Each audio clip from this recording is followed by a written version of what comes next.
السلام علیکم ورحمت الله وبرکاتو. هیله د دوستانو چې روغ جوړ او خوشاله به څه ډول کولای شو د یو ټلیفون په داخل کې یو پی ډی اف فایل جوړ کړو. په ډېرې اسانۍ سره کولای شو. نو لومړی قدم کې ځو او سامسونګ نوټس په نوم باندې د برنامه او اپلیکیشن پرانیزو او دلته هر قسم چې زړه وي لیکنه کولای شئ. په دې کتاب چې تاسې وینئ په دې کتاب باندې زه فلحال کار کوم او یوه راټولونه ده دا تر سره کوم. عکسونه، تصویرونه، هر څه ورته راوړلی شئ، خط کولی شئ پکې.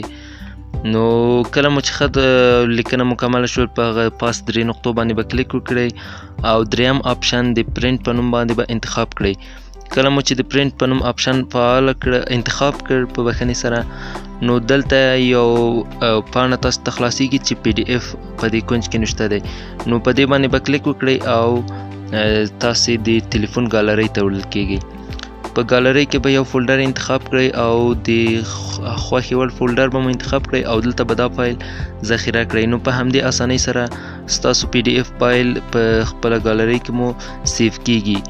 نو دا یو ډیره اسانه طریقه او لاره ده چې تاسو کولی شئ په اسانۍ سره خپل ټلیفون کې لیکنه وکړئ، عکسونه انتخاب کړئ او وروسته یې په پی ډی اف کتاب باندې تبدیل کړئ. اوس دا کتاب زه تاسو ته ښیم په دې شکل باندې منځ ته راغلی دی. په دې شکل باندې یو پی ډی اف فایل ترې جوړ شو. تاسې اوس په ویډیو کې لیدلی شئ.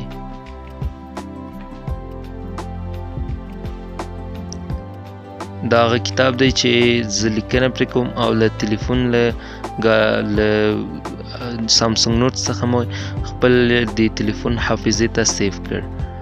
نو زموږ د نن ورځې ویډیو په همدې ځای پای ته رسیږي. د بلې ویډیو د کتلو لپاره زموږ یوټیوب چینل در سره سبسکرایب کړئ، د زنګ بټنه فعاله کړئ تر څو زموږ له نوې ویډیوګانو څخه خبر شئ. تر بلې ویډیو پورې مو په لوی او بخښونکي خدای سپارم. پاتې ورځ مو نیکمرغه د الله په امان.